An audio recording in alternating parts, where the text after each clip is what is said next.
napaparod sa kalye. It's a different Arden Richards. It's a different, hindi siya si Yaya dito. Siya si Maine Mendoza, the actress. Wow! Grabe siya.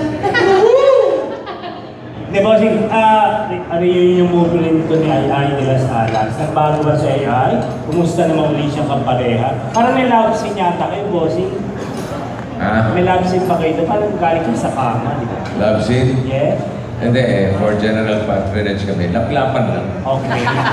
Hindi, kung saan. Siyempre, matagal nang hinintay ulit yung... Matagal yung hinintay namin. Oo, di ba? 3 years, 4 years. Yung una namin yung enteng ng ina mo. Okay. Susunod na sana namin yung enteng ng ina mo rin. Tapos yung pangatlo, yung enteng ng ina nyo lahat. Pero hindi natuloy dahil may kontrata sa kabila.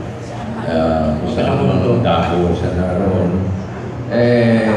Hindi matuloy-tuloy. For 3 years, I think, usap kami. Pero hindi papayagan, hindi matutuloy. Kahit last year, usap din kami.